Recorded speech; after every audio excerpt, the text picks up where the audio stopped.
우리가 옛 노래 가운데 이런 노래가 있습니다. 고복수 씨의 타양살이. 여러분 혹시 아시는 분 있으시겠죠? 타양살이 몇 해든가 손꼽아 헤어보니 고향 떠난 12여 년에 청춘만 늙고. 사실은 굉장히 애절한 노래죠. 타양에 살면서 언제나 고향에 대한 그 그리움을 가지고 산다는 내용이고, 언젠가는 고향에 돌아가고 싶다 하는 그런 마음을 그린 노랫맛입니다.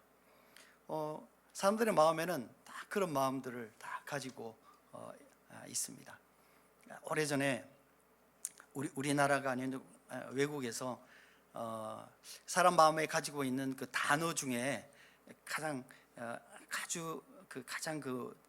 뭐랄까 정이 있는 단어, 그러니까 이런 단어가 어떤 게 있을까 이렇게 해서 쭉 한 10위까지인가 이렇게 해봤는데, 그 중에서 1위가 어머니였어요. 우리가 어머니 그러면은 우리는 어머니보다도 엄마 그러는 게 훨씬 더 편하죠. 어머니가 항상 마음속에 뭔가를 일으키는 단어로서 1번이었어요. 2등은 뭐냐면은 고향이었어요. 고향이라는 단어를 떠올리면은 항상 그 어린 시절 내가 살던 장소, 물론 그 고향을 실제로 가보면은 내가 옛날에 생각하고 옛날에 있었던 놀았던 그것이, 물론 장소는 그 장소인데 느낌은 되게 달라요. 굉장히 커 보이던 집이 왜 이렇게 작아? 굉장히 넓어 보이던 산과들이 왜 이렇게 작지? 이제 이런 조금 다른 느낌이지만, 그러나 그 고향이라는 단어, 이 단어는 아마 고향을 잃은 사람뿐만 아니라 모든 사람들의 마음에 감동을 주는 그런 단어가 아닌가, 그런 생각을 해보게 됩니다. 도망자로 형 에서를 피해서 바단 아람으로 간 야곱은 그곳에서 여러 가지 어려움을 겪습니다. 그리고 한 20년의 시간을 지내게 됩니다. 20년 동안 외삼촌 라반의 양치기로 지내면서 라반에게 여러 번 속임을 당하고 또 약속을 지키지 않는 그 라반에 의해서 참 반감이 많았어요. 그러나 뭐 어떻게 해볼 수 있는 그런 상황이 아니었어요. 그러나 참 그 20년의 시간 자체가 생각해 보면 역경만 있었던 것은 아니에요. 그에게 또 많은 또 행복도 있었던 시간들이에요. 왜냐하면 그 20년 동안에 야곱은 그 바단 아람에서 4명의 아내를 얻었어요. 그리고 12명의 자식을 얻고, 아들을 얻고, 또 1명의 딸을 얻었어요. 그래서 어떻게 보면은 그곳에서 충분히 정착할 수 있었을 것 같은 생각이 들지만, 그러나 야곱의 마음에는 언제나 이 가나안이라는 이 땅에 대한 그리움 있었기 때문에, 또 그곳에 돌아가야 된다는 이 당위성을 야곱은 가지고 있었어요. 왜냐하면 이곳에 정착하러 온 것이 아니에요. 형 에서를 피해서 잠시 머물다가 갈 것이라고 생각을 했는데, 어찌어찌해서 20년이란 세월을 그곳에서 지내게 된 거죠. 그리고 이제 더 이상 이곳에서 머물기는 어렵다. 이제는 돌아가야 되겠다.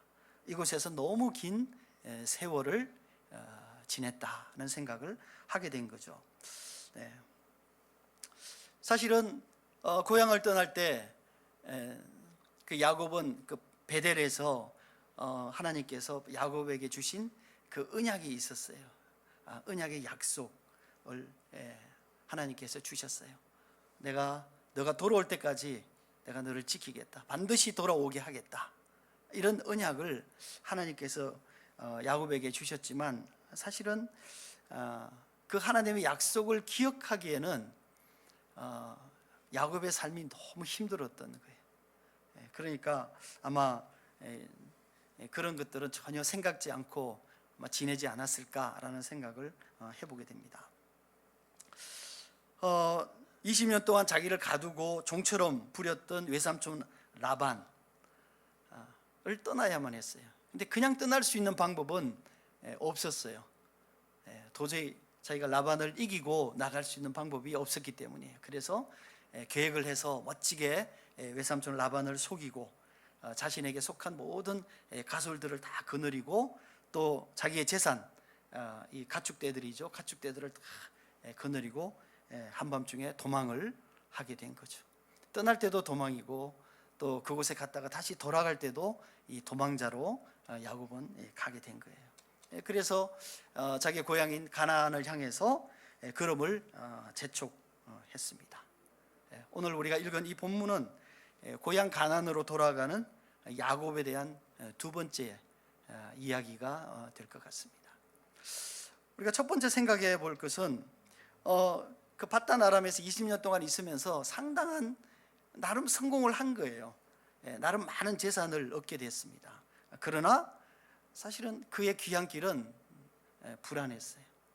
우리가 본문 1절과 2절을 같이 한번 읽어보도록 하겠습니다. 1절과 2절 같이 읽겠습니다. 시작. 야곱이 길을 가는데 하나님의 사자들이 그를 만난지라. 야곱이 그들을 볼 때에 이르기를 이는 하나님의 군대라 하고 그 땅 이름을 마하나임이라 하였더라. 이렇게 돼 있어요. 도망치던 길에 야곱이 도망갔다는 말을 들은 이 외삼촌 라반이 쫓아왔어요. 그런데 그를 만났을 때에 라반은 의외로 야곱을 굉장히 선대하고 축복했습니다. 왜냐하면 그때도 그 전날 라반이 야곱을 만나기 전에 하나님께서 라반을 만나서 야곱에게 그냥 야곱을 보내줘라 이렇게 말씀을 하셨어요. 그러니까 라반이 야곱을 순순히 보내줬던 거예요. 그러나 아쉬움은 사실은 상당히 있었겠죠.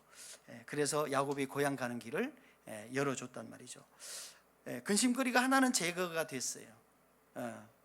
어떻게 보면 많은 가축대, 12명의 아들, 4명의 아내, 야곱은 정말 어떻게 보면 그것만 보면 부러울 것이 없었어요. 20년 전에 형 에서를 피해서 빈손으로 도망자의 신분으로 밧단 아람에 왔어요. 그러나 20년을 지내서 가만히 보니까 어쩌면은 자기가 가나안에서 장자로 아버지 이삭의 유산을 아마 물려받았다고 생각해도 이보다 더 많지는 않았을 거예요. 물려받았을 재산보다 훨씬 더 많은 이 재산, 이 부를 이루고 다시 이제 고향으로 가게 된 것이죠. 그러면은 상당히 성공한 거죠. 어떻게 보면 고생은 했지만, 근데 야곱에게는 또 풀어야 될 문제가 또 하나 더 있었습니다. 그것은 가나안에 살고 있는 형 에서예요. 이 에서와의 이 관계를 풀어야만 했던 거예요. 그러니까 아무리 생각을 해도 이 자기가 이 장자권을 뺏은 이 형 에서와의 관계를 풀 방법이 없었어요. 왜냐하면 에서가 자기를 죽이려고 했기 때문에 도망을 한 거거든요. 그러니까 야곱의 입장에서 볼 때는 형 에서가 여전히 아마 그런 마음을 가지고 있을 것이다. 아마 이런 생각을 하고 있었을 거예요. 여러분, 아무리 많은 재산을 갖고 있어도 이 야곱이 가나안으로 들어갈 수가 없다면, 가나안 땅에 들어갈 수가 없다면 사실은 이것은 의미가 없는 거죠. 가나안은 점점 가까워지는데 야곱은 기쁨보다는 불안함이 더 가중되고 있는 거예요. 고향이 가까워지면은 기뻐해야 되잖아요. 그런데 고향이 가까워질수록 야곱의 마음은 더 불안해지고 안절부절 못하는 것이죠. 야곱은 가나안을 떠나올 때 아버지 이삭이 축복했어요. 엘 사다이 그랬습니다. 언약의 하나님께서 너와 함께 하시고 너를 지키실 것이다. 이렇게 축복했어요. 뿐만 아닙니다. 아까 말씀드렸던 것처럼 베델에서 하나님께서 꿈에 나타나셔서 네가 가나안에 다시 돌아올 때까지 내가 너를 지킬 것이다. 이렇게 하나님께서 약속하셨어요. 그러나 그 약속은 어쩌면은 가나안으로 돌아가는 야곱에게는 아무런 영향을 끼치지 못했어요. 그 약속보다는 더 마음을 힘들게 했던 그 약속 때문에 평안함을 가지기보다는 이 형 에서 때문에 갖는 그 불안함이 훨씬 더 컸던 거예요. 그런 그 야곱의 길에 하나님께서 뭐를 보내셨냐면 하나님의 사자, 하나님의 군대를 보냈어요. 야곱은 그들을 마하나임이라 이렇게 얘기했어요. 그러니까 마하나임이라는 뜻은 어떤 거냐면은 두 군대다 이런 뜻이에요. 군대가 두 개가 있다 이런 뜻이에요. 근데 그 군대, 두 군대 중에 하나는 하나님의 군대예요. 하나는 누구의 군대겠어요? 야곱의 무리인 거죠. 야곱의 무리. 그런데 이 하나님의 군대가 이 야곱의 무리를 지키신다 하는 그런 뜻이에요. 그러니까 내가 너를 지키니까 너 걱정하지 말아라, 이런 의미를 하나님께서 이렇게 알려주신 것이죠. 그럼에도 불구하고 야곱은 에서에 대한 불안을 감추지 못했어요. 그래서 자기의 방법대로, 원래 이 야곱은 꾀가 많은 사람이잖아요. 그러니까 남을, 야곱이라는 의미는 뒤꿈치를 잡았다 혹은 남을 속이다 뭐 이런 뜻이에요. 그러니까 그런 어떤 야곱의 기질이 그대로 나타나서 계속해서 뭔가 이렇게 선물 공세를 해서 에서의 마음을 돌리려고 애를 쓴 거예요. 그러니까 선물도 그냥 한 번에 주는 것이 아니라 1차, 2차, 3차 이렇게 계속해서 보내서 이 에서의 마음을 누그러뜨리려고 참 굉장히 많은 행동을 한 거죠. 이러한 행동을요 하나님께서 원치 않으신 거예요. 왜냐하면은 하나님께서 군대를 보내주셨잖아요. 약속의 군대를 보내주셨는데 그 약속의 군대가 야곱에게는 아무런 의미가 없었던 거예요. 여러분, 우리 자신을 한번 돌아보면요, 교회에도 우리 성도들 중에 의외로 이 기도에 익숙하지 않는 성도들이 참 많이 있습니다. 여러분 자신을 한번 돌아보시죠. 우리가 기도에 익숙하지 않다는 의미는 뭐냐면요, 우리가 기도하지 않는다는 거예요. 기도에 익숙하지 않는다는 의미는 기도하지 않기 때문에 기도가 익숙하지 않는 거예요. 여러분, 기도에 익숙하지 않다는 것은요, 하나님과 나와의 관계가 그닥 그렇게 가깝지 않다는 것을 의미하고 있어요. 여러분하고 가까운 사람은요, 하루에 몇 번씩도 연락을 합니다. 그리고 온갖 얘기를 해요. 그리고 얘기하고도 또 하고 또 하고 또 하고 한 얘기 또 하고 그렇게 합니다. 이거는 뭐냐면 친밀하다는 것에 대한 이 표현이거든요. 근데 우리가 하나님과 친밀하다는 것을 나타내는 굉장히 중요한 것 중에 하나가 뭐냐면은 기도예요. 기도예요. 그러니까 우리가 기도하지 않으면 내가 하나님과 언제나 서먹서먹해요. 언제나 서먹서먹해요. 또 하나, 기도하지 않으면 하나님께 주시는 복과 은혜를 우리가 경험할 수 없어요. 예수님께서 그렇게 말씀해요. 지금까지는 너희가 내 이름으로 기도하지 아니하였으나 기도하라, 구하라, 그리하면은 받으리니 너희 기쁨이 충만하리라, 이렇게 얘기했거든요. 기도하라 그랬거든요. 기도하라. 기도하면 하나님께서 들으시고 응답하시겠다, 이렇게 말씀하신 거예요. 그러니까 어떻게 보면은 이게 기도하지 않는다는 것은, 기도한다는 의미는 어떤 거냐면은 내가 하나님께 내 결정을 맡기는 거예요. 나의 연약함을 인정하는 거예요. 근데 기도하지 않는다는 것은요, 내 문제를 내가 해결하려고 하는 거예요. 어떻게 보면 세상적인 입장에서 볼 때에 이런 태도는요, 굉장히 책임감 있는 것처럼 보여집니다. 그러나 하나님을 믿는 사람들에게는 어쩌면 이것이 가장 나쁜 태도예요. 왜냐하면 여러분 한번 생각해 보십시오. 하나님과 우리의 관계에서 하나님이 가장 싫어하는 태도는 뭐냐면은 내가 하나님과의 관계에서 독립적 관계를 유지하려고 하는 거예요. 여러분, 에덴의 죄가 이 때문에 시작이 됐거든요. 하나님으로부터 독립을 하려고 하는 이 마음 때문에 에덴에 실패한 거예요. 아담과 하와가 실패한 거예요. 따라서 이 독립적 관계를 생각하는 것이, 이 실패가 결국은 뭐냐면 에덴의 실패가 이를 증명하고 있는 거예요.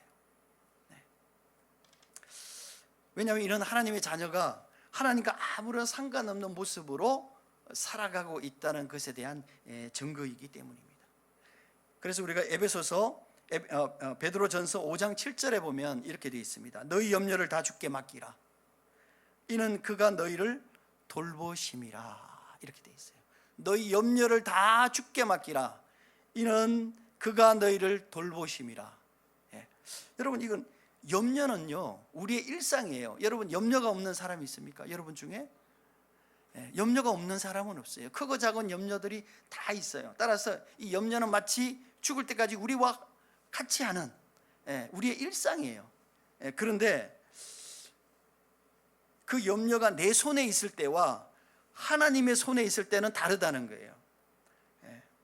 내 손에 있을 때는 내가 그걸 해결하려고 내가 노력을 하는 거지만, 그 염려가 하나님께 손에 맡겨질 때는 하나님께서 그 염려의 해결자이라는 사실을 우리가 인정하고 그가 그 문제를 해결하신다는 거예요.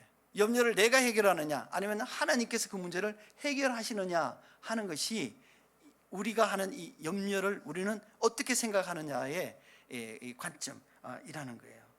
따라서 하나님의 언약을 받았지만, 그러나 이 상황은 하나님의 언약하고는 잠깐 반대되는 상황이 벌어지니까 야곱은 뭐예요?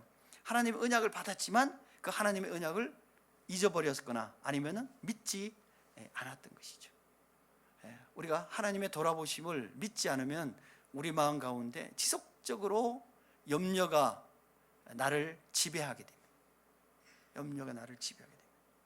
어쩌면 참 야곱은 우리와 닮았다, 이런 생각을 우리가 참 하게 되는 것입니다. 두 번째는 이 한밤중의 씨름이에요. 한밤중의 씨름인데 24절과 25절 한번 읽어보도록 하겠습니다. 24절과 25절 시작.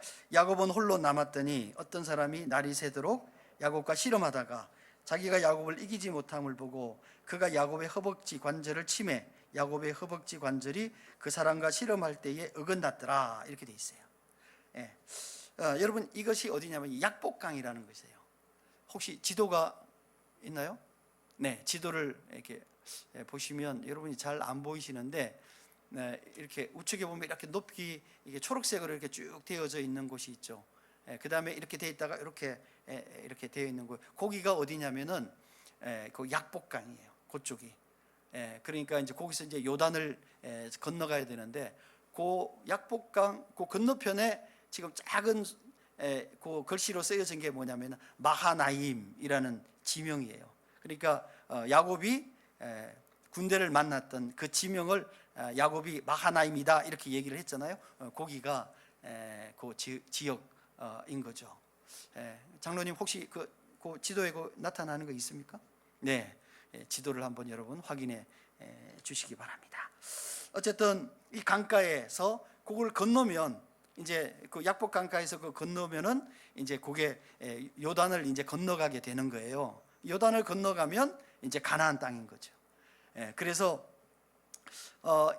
야곱은 에서를 설득하기 위해서 자기가 가지고 있는 모든 것을 다 이제 강 건너편으로 보냈어요. 4명의 아내와 12명의 아들과 그 다음에 자신의 모든 재산을 다 이제 강 건너로 보낸 거죠. 여러분 생각해 보면 이 20년 동안 정말 어떻게 보면 막 개같이 고생하면서 번 거예요. 왜냐하면 야곱은 이 재물에 대한 애착이 굉장히 많은 사람이거든요. 네, 그런데 이것을 다 보냈다는 것은 이 에서에 대한 이 공포가 얼마나 심한가 하는 것을 얘기하는 것이죠. 그런데 피할 수 없는 것이 뭐냐면은 이 밤을 지나면 에서를 만나게 되는 것이에요. 근데 에서가 아니 자기를 만나러 동생을 만나러 오는데 400명의 군대를 데리고 온다고 그래요. 여러분 생각을 해보십시오. 아니 형이 동생을 만나러 오는데 군대를 400명 데리고 온다. 이러면 그 의미는 뭐겠습니까? 우리는 에서를 만나면 우리는 죽음이다. 이 생각을 안 할 수가 없는 거예요. 그러니까 이거는 막다른 골목인 거예요. 오늘 밤에 뭔가 결정이 나야 되는 이런 이제 도망을 가든지 아니면은 뭔가 조치가 취해져야 되는 그런 상황이었습니다. 근데 그날 밤에 야곱은 어떤 사람과 씨름을 했다고 그랬어요. 본문은 그 과정을 자세하게 언급하지 않았어요. 어떻게 해서 그 사람과 씨름을 했는가 하는 것에 관해서는 설명하지 않았어요.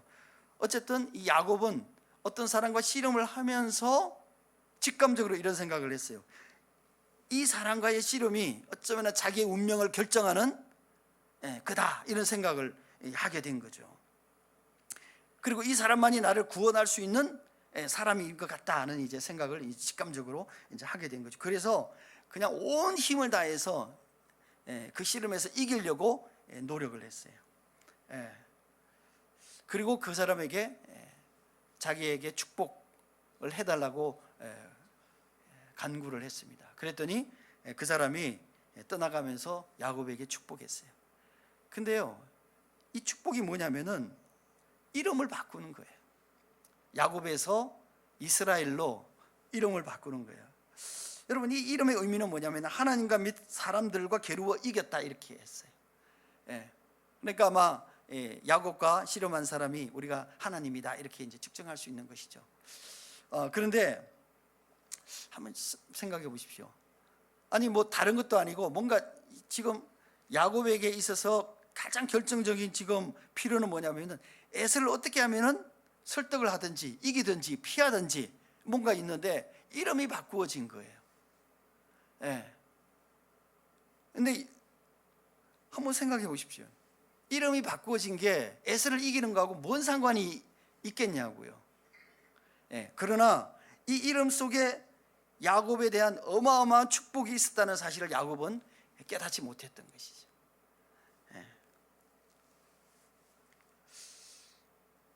야곱은 여전히 자기 생각에 충실한 사람이었어요. 뭔가 자기 꾀로 이 문제를 해결하려고 했던 거예요. 그러니까 하나님께서 여전히 계속해서 암시를 주셨는데 야곱은 여전히 깨닫지 못했던 것이죠. 이렇게 하나님으로부터 결정적인 도움과 암시를 받았지만 여러분, 야곱은 자기의 성격을 그대로 유지했어요. 여러분, 우리가 한번 생각해 보면 우리가 예수 믿으면서 이렇게 생각해요. 야, 너 예수 믿으면서 너 도대체 뭐가 변했냐? 내가 보니까 성격은 그대로고 성질머리는 그대로고 이렇게 가끔 얘기하시는 분 없습니까? 있죠. 왜 갑자기 옆을 보십니까? 있습니다. 여러분, 예수 믿는다고 해서요 내가 가진 기질이 변하는 것은 아니에요. 기질이 변하지 않아요. 그러면 도대체 예수 믿으면서 뭐가 변하냐? 예수 믿으면서 변하는 건요, 우리의 삶의 목적이 바뀌는 거예요. 우리의 삶에 살아가야 될 방향이 바뀌는 거고 우리의 삶의 목적이 바뀌는 것이지, 물론 그 과정을 통해서 물론 우리의 기질도 조금 변화되기도 하는데 그러나 저도 보니까 별로 안 변하더라고요. 그대로 하나님께서 그럼에도 불구하고 우리를 선하게 사용하시고 하나님께서 하나님의 목적을 위해서 우리를 선하게 사용하신다는 거죠. 우리가 변화되면 얼마나 좋겠어요. 근데 더 중요한 건 뭐냐면은 그럼에도 불구하고 하나님께서 우리를 선하게 사용하신다 하는 것이 훨씬 더 중요한 거예요. 어쨌든 야곱은 베델에서 자기가 떠나갈 때 뭐라 그러냐면 하나님께서 나를 돌아오게 하시면 하나님이 나의 주인이십니다. 내가 하나님을 주인으로 섬기겠습니다. 이렇게 약속했어요. 근데 지금 고향으로 지금 이제 거의 다 돌아왔잖아요. 그런데 야곱은 여전히 자기 자신이 자기의 주인인 거예요. 전혀 변하지 않았던 거죠. 여전히 하나님은 뒷전에 있는 사람이었다는 거죠. 그래서 우리가 예수를 믿으면서도 이 하나님이 나에게 어떤 의미가 있는가, 이걸 사실 고민하는 것이 굉장히 중요합니다. 근데 주일날 예배는 참석하는데 도대체 이 하나님께 내가 예배를 드리는 것이 무슨 의미인가 하는 것들에 대해서 사실 우리가 생각해 보지 않는다면 우리의 삶은 여전히 예배 출석은 하지만 여전히 우리는 옛날 사람처럼 살아가는 거예요. 이것이 우리에게는요 참 고통이에요. 어쩌면은 참 고통이에요. 왜? 내가 변하지 않는다고 생각하니까 이 고통인 거죠. 세 번째는 그의 몸에 간직한 하나님의 역사예요. 야곱의 몸에 간직한 하나님의 역사. 한번 우리가 30절부터 32절까지 한번 읽어보도록 하겠습니다. 시작. 그러므로 야곱이 그곳 이름을 브니엘이라 하였으니 그가 이르기를 내가 하나님과 대면하여 보았으나 내 생명이 보존되었다 함이더라. 그가 분예로를 지날 때에 해가 돋았고 그의 허벅다리로 말미암아 절었더라. 그 사람이 야곱의 허벅지 관절에 있는 둔부의 힘줄을 쳤으므로 이스라엘 사람들이 지금까지 허벅지 관절에 있는 둔부의 힘줄을 먹지 아니하더라. 이렇게 되어 있습니다. 네, 날이 밝았어요. 드디어 결전의 날이 다가온 거죠. 밤새도록 어떤 사람과 야곱은 씨름을 했어요. 그런데 야곱에게 뭔가 솔루션이 없어요. 이름이 바뀐 거 말고는 솔루션이 없어요. 그런데 하나 바뀐 게 있었어요. 그것은 뭐냐면은 그가 그 씨름으로 말미암아 다리를 절게 되었다는 거예요. 둔부에 도대체 어디를 쳤는지 잘 모르겠지만 하여튼 이 다리를 절게 되었다는 거죠. 누구도 왜 하룻밤 사이에 야곱이 다리를 절게 되었는가 하는 것을 알지를 못했어요. 그러나 누구는 알고 있어요? 야곱 자신은 알고 있는 것이죠. 여러분, 이 다리를 전다는 것은요, 어떻게 보면 신체적으로는 굉장한 결함인 거죠. 그러나 이것은 뭐냐면 하나님께서 야곱에게 주시는 축복인 거예요. 이름과 함께 주시는 야곱에 주시는 하나님의 축복의 증거라는 거예요. 제가 이 본문을 묵상하면서 이런 생각이 들었어요. 왜 하나님께서 야곱의 다리를 절게 하셨나? 하나님께서 이스라엘에 축복하시고 야 이렇게 하면은 이렇게 너 에서가 너 잘해줄 거야, 괜찮을 거야, 이런 뭔가 솔루션을 주시는 것이 더 좋지 않았을까 생각했는데 다른 건 주지 않고 야곱의 다리를 절게 하셨다는 거예요. 아브라함도 보세요. 아브라함도 아브라함에서 아브라함으로 이름이 바뀐 거죠. 이삭도 이름은 안 바뀌었지만 그의 삶을 통해서 하나님께서 정말 100배나 되는 그 축복을 하나님께서 허락하셨어요. 근데 유독 왜 야곱에게는 그냥 그렇게 축복하시면 되는데 왜 신체를 그렇게 불구로 만드시고 불편하게 만드셨을까 하는 거죠. 저는 이런 생각이 들었어요. 어쩌면 야곱이 너무 자기애가 강한 거예요. 자기 주장이 강한 거, 자기 꾀가 너무 많은 거예요. 하나님의 언약적 약속의 전성자라는 사실을 그가 잊어버리는 거예요. 잊어버리는 거예요. 그래서 어쩌면 하나님께서 야곱에게 자기의 이 저는 다리를 보면서 불편함을 느낄 때마다 자기 마음속에 그렇지, 내가 만났던 그 하나님이 나를 이렇게 만드셨구나. 그리고 나는 하나님의 약속의 언약의 전성자구나. 내 이름은 야곱이 아니라 이스라엘이구나. 하나님과 및 사랑과 괴로워 이긴 사람이구나 라는 것들을 기억하게 하시려고 아마 그러지 않으셨을까라는 생각을 해보게 되는 거예요. 왜냐하면 그러면 이 저는 다리는 불편함이 아니라 그러면은 언약의 상징인 거죠. 그의 몸에 지니고 있는 하나님의 축복의 흔적인 거예요. 여러분, 바울은 이렇게 고백했어요. 갈라디아서 5장 24절에 이렇게 고백합니다. 그리스도 예수의 사람들은 육체와 함께 그 정욕과 탐심을 십자가에 못 박았다, 이렇게 돼 있어요. 그러면서 바울이 그 못 박은 흔적을 내가 지니고 있다, 이렇게 얘기했거든요. 그게 뭐냐면 갈라디아서 6장 17절에 이렇게 얘기했어요. 이후로는 누구든지 나를 괴롭게 하지 말라. 내가 내 몸에 예수의 흔적을 지니고 있노라, 이렇게 얘기했어요. 내가 내 몸에 예수의 흔적을 지니고 있다는 거예요. 그러니까 그 예수의 흔적이 사람마다 다를 수 있겠죠. 야곱에게는 예수의 흔적이, 하나님의 흔적이 뭐예요? 다리가 저는 거예요. 다리가 저는 그 불편함을 볼 때마다 언약의 하나님이 나를 지금까지 보호하시고 인도하시고 나를 이렇게 지키시는구나 하는 것들을 야곱이 기억하게 되는 것이죠.